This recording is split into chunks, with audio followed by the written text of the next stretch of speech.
मान्यताओं के अनुसार एक बार स्वर्गलोक के राजा इंद्रदेव को अपनी शक्तियों का अभिमान हो गया था, जिसको दूर करने के लिए भगवान श्री कृष्ण ने एक लीला रची थी।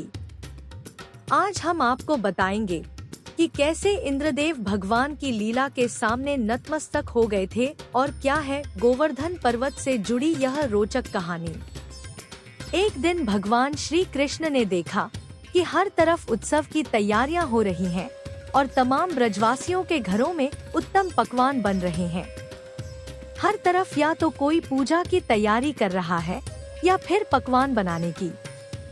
यह देख श्री कृष्ण बहुत हैरान हुए और इसी उत्सुकतावश जाकर यशोदा माता से बोले, मैया, यह आज ब्रज में कैसी तैयारी हो रही है। मैया ने तब स्नेहपूर्वक कान्हा से कहा, यह देवराज इंद्र की पूजा और उपासना की तैयारी हो रही है। अब कान्हा ने और गंभीर स्वर में कहा, क्यों?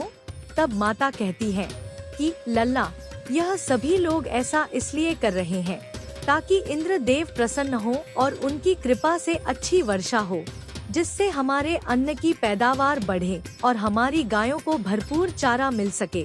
माता यशोदा की बातें सुनकर कान्हा ने स्वीकृति में सिर हिलाया, लेकिन अचानक ही उन्होंने कहा कि मैया, ऐसे तो हमारी गाय गोवर्धन पर्वत पर चरने के लिए जाती है, तो हमें तो उनकी पूजा करनी चाहिए। इसके बाद भगवान श्री कृष्ण के इसी प्रकार समझाने से समस्त ब्रजवासियों ने गोवर्धन पर्वत की पूजा आरंभ कर दी। अब इंद्रदेव यह देखकर बहुत क्रोधित हुए कि एक नन्हा सा बालक सभी ब्रज के लोगों के सामने उनकी महत्ता को चुनौती दे रहा है।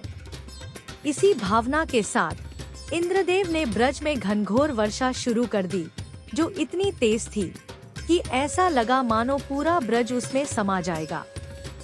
अब भगवान श्री कृष्ण अपने आसपास के असहाय लोगों पर इंद्रदेव का उत्पात देखकर बहुत क्रोधित हुए और उन्होंने उनके इस घमंड का नाश करने का मन बना लिया।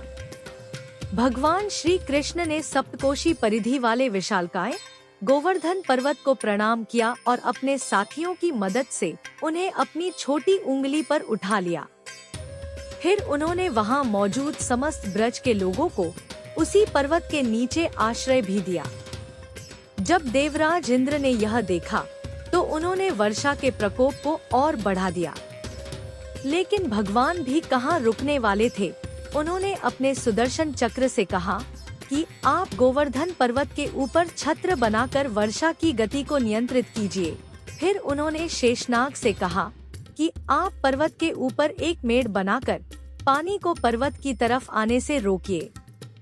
भगवान श्री कृष्ण ने जब सभी ब्रजवासियों को भूख प्यास की पीड़ा और आराम विश्राम की आवश्यकता से दूर देखा, तो वह लगातार 7 दिन तक उस पर्वत को उठाए रह गए। लगातार 7 दिनों तक तेज मूसलाधार बारिश करने के बाद इंद्रदेव को इस बात का एहसास हुआ कि उनका मुकाबला करने वाला कोई आम मनुष्य नहीं है।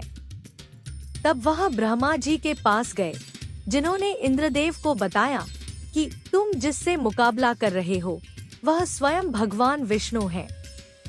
ब्रह्मा जी की बातें सुनकर इंद्रदेव को खुद पर बहुत लज्जा आई और उन्होंने अतिशीघ्र जाकर भगवान श्री कृष्ण से क्षमा मांगी। तब देवराज इंद्र ने खुद मुरलीधर कृष्ण की पूजा कर उन्हें भोग लगाया और तभी से विश्व में गोवर्धन पूजा की शुरुआत हुई। देवराज इंद्र और श्री कृष्ण के बीच हुआ यह लीला प्रसंग हमें यह आभास कराता है कि हमें अपनी ताकत का गलत इस्तेमाल करने से बचना चाहिए और जहां संभव हो प्रकृति में मौजूद हर एक चीज के प्रति कृतज्ञ रहना चाहिए। यही एक माँ